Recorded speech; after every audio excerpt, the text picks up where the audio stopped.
Syllabus পড়বো না, ফেলে দিলে না কেন? ফেলে দিলে না কেন? ফেলে দিলে না কেন? আফসোস লাগে। কিভাবে পড়ো এই সিলেবাস? যে শিবপঞ্জি বানরের বাচ্চা বানাতে চায়, ও বানরের বাচ্চা, ও শিবপঞ্জির বাচ্চা।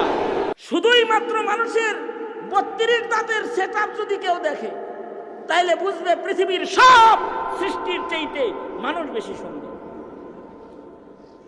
আশ্চর্য বিষয় হলো, এই বিষয়ে বেশি কথা বলতে চাই না, তবে আমার আকাবিরদের সবক আমার এই বিষয়ে যা মুখস্থ আছে আল্লাহ দিলে আক করে হুনবা 2-3 ঘন্টা বলবো, শুনতে থাকবা। লা ফখরা আলাই, এটা কোনো ফখর করে কই নেই, নিজের থেকে একটাও বলবো না। আকাবিররা লিখে গেছে, পড়ছি, একটা একটা করে বলবো, আক করে হুনবা। সায়েন্সের ছাত্র না তোমরা? তোমরা বান্দর মনে করো মানুষে, বলতে থাকবো, শুনতে থাকবা। কিন্তু আমার আফসোস লাগে, সায়েন্সিস্ট হয়েছ, এখনো পর্যন্ত তোমার মুখ দিয়ে এটা বের হয় না। বেয়াদব কোথাকার, মানুষ বানর হতে পারে না।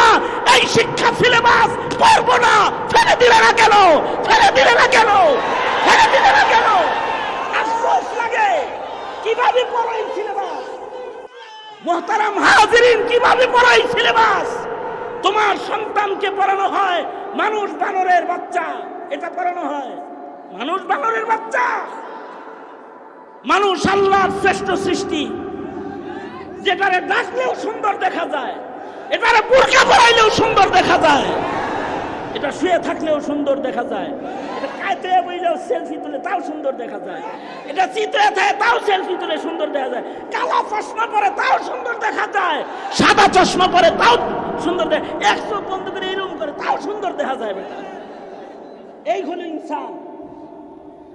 এইটা তো আমি শুধুই মাত্র রাগ হই নাই, কিন্তু আমি এখনো ফুল পজিশনে আছি। মনে মনে ভাবতে পারে এইটা তো ধরছে, এরকম রাগ হইল কে? এমনি ধরছে। শোনেন, তাহলে মানুষ একদিক দিয়ে হলো সৃষ্টিগত ভাবে সুন্দর, আর একদিক দিয়ে হলো বুদ্ধির দিক দিয়ে মানুষ সুন্দর। আমার 3টা ঘটনা শুনেন 3 মিনিটে। আমার সামনে একদিন একজন বসে রয়েছে, আমি দেখি আর এক চোখ নড়ে আর এক চোখ নড়ে না। আমি তো এইভাবে তাকায় রয়েছি। আমার পাশের লোক ভাই আমার কইতেছে, কয় হুজুর 100, আমি তো আর একটা পাথর। কি বুদ্ধিমানের বুদ্ধিমান, নিজের কানা চোখরে ভালো বানায় বসে রয়েছে। চিন্তা করছেন? আর একটা ঘটনা শোনেন, আমি মসজিদে যাইতেছি, একজনের হাত ধরে টান দিছি, চলেন যাই মসজিদে যাই।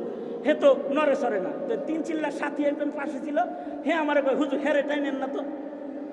ওকে টুপি মাথায় দেওয়া দেখা যায়, কয় হুজুর টাক মাথায়, এই জন্য টুপি, এটা মুসল্লির টুপি। মানুষের বুদ্ধি কত সুন্দর, টাক তারা টুপি দিয়ে ডেকে লাইছে। দাউদ কান্দি গেছি, একটা বাচ্চা ছেলে আমাকে খাওয়াইতেছে, যুবক ছেলে। ওর বাপে আমাকে বলে, হুজুর আমার ছেলের 1 হাত নাই 1 পা নাই। আমি কিন্তু হাটে কেমন? নকল পা। এটা বিদ্যুৎ দুর্ঘটনায় 1 হাত 1 পা কাটা পড়ছে, এটা প্লাস্টিক লাগানো হয়েছে, এটা ডুপ্লিকেট হাত পা, এটা আসল না। মানুষ নিজের অসৌন্দর্যকে ঢেকে ফেলেছে। কত বুদ্ধির সৌন্দর্য!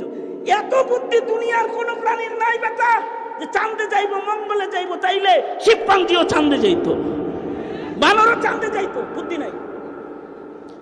মানুষ ওই বুদ্ধিমান প্রাণী যে কালো হইলে সাদা হয়ে আপনার সামনে আসবে, আর সাদা হইলে কালো হয়ে সামনে আসবে। কয়েকদিন আগে দেখলাম একজনের দাড়ি সব সাদা, পরে দেখি কালা। আমি কি ব্যাপার, ওনার দাড়ি না সাদা ছিল, কালা বানাইছে কি লেগে? কয়েক গত পরশু দিন আর একটা বিয়া করছে, এই জন্য শাইখুন সাবুন, পুরা বয়সে কালা হয়েছে, নিজের জোয়ান বানায় ফেলাইছে। শাইখুল হাদিস আল্লামা আজিজুল হক রহমতুল্লাহ আলাইহি, উনি বুখারী শরীফের শেষ দিকে এসে বললেন, এই তো করে তো শিখায় না দিলে শিখতে পারবি না। এরকম রসিকতা আমাদের আকাবিররা বারবার করছেন, যেমন হযরত হাকিমুল উম্মত থানভীও করছেন। এই বাসর ঘরে কি কথা কবি, খুঁজাও তো পাবি না, গল্প শুন। এই কথা কইলা, গল্প শোনাইছে। শোনো, একজন নতুন বিয়ে করছে, স্বামী স্ত্রী এক জায়গায় হয়েছে, কি কথা কইব খুঁজা পায় না।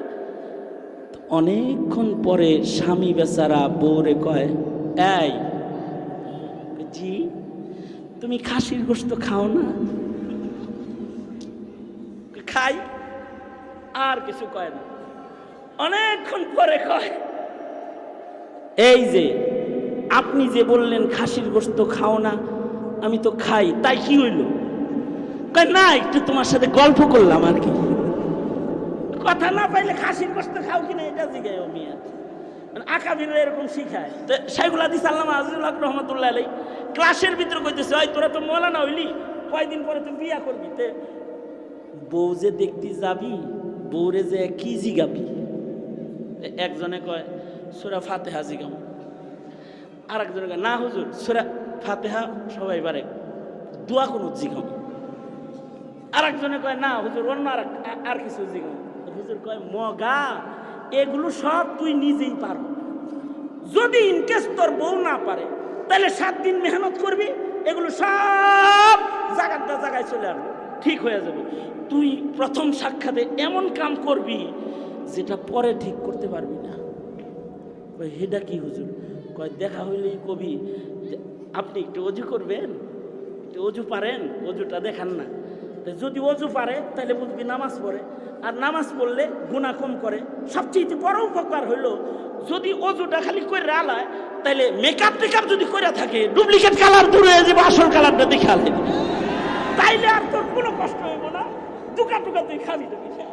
কারণ মানুষ বড় বুদ্ধিমান প্রাণী, এ কালা হইলেও সাদা হয়ে তোর সামনে চলে যাবে।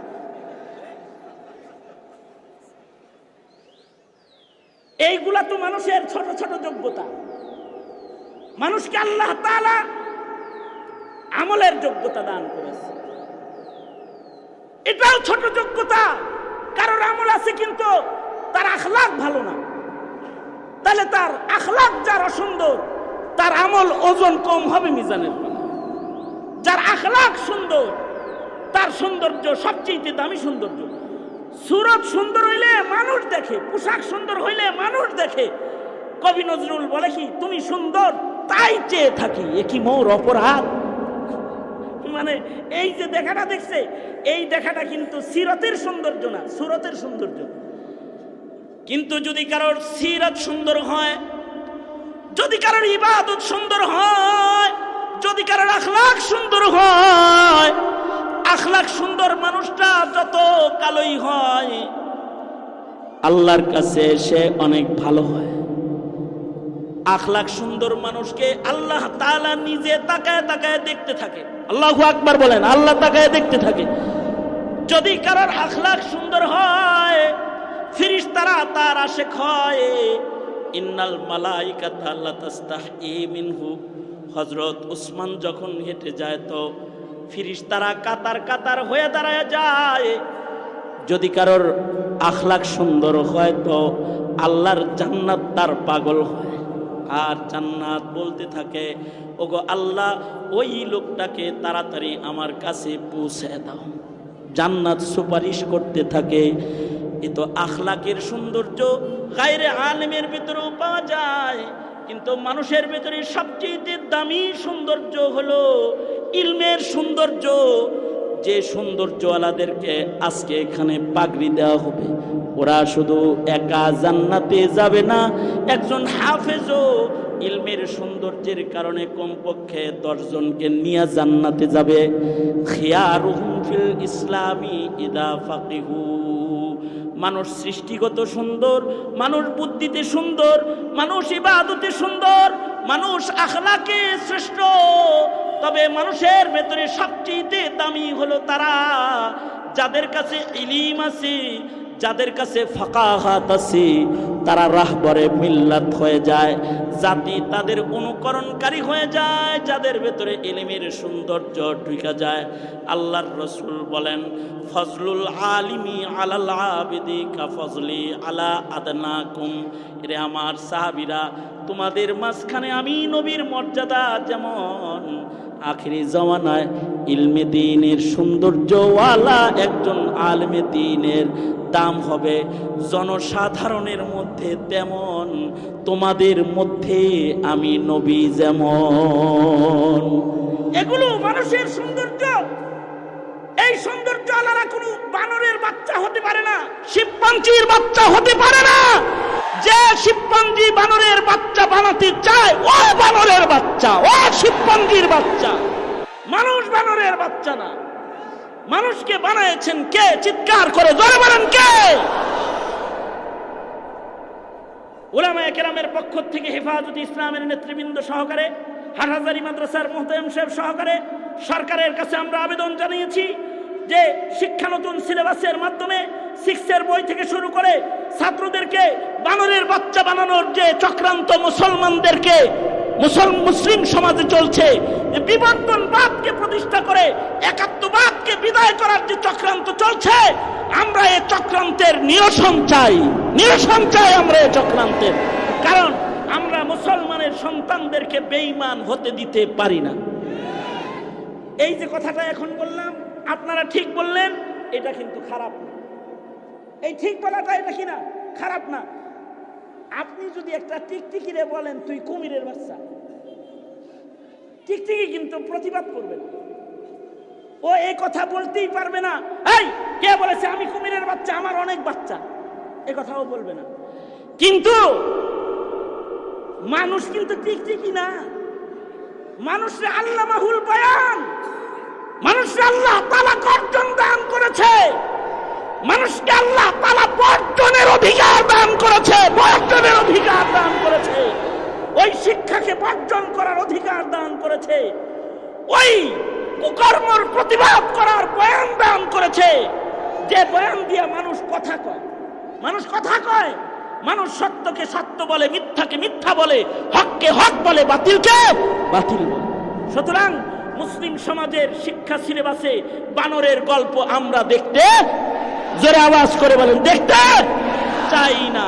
আল্লাহ আমাদের তৌফিক দান করেন, মনুষ্যত্বকে ইনসানিয়তকে বুঝার তৌফিক দান করেন, মানুষ হয়ে কবরে যাওয়ার তৌফিক দান করেন। এই আশাবাদ ব্যক্ত করেই আমার সময় কম, জামু বগুড়া, তাই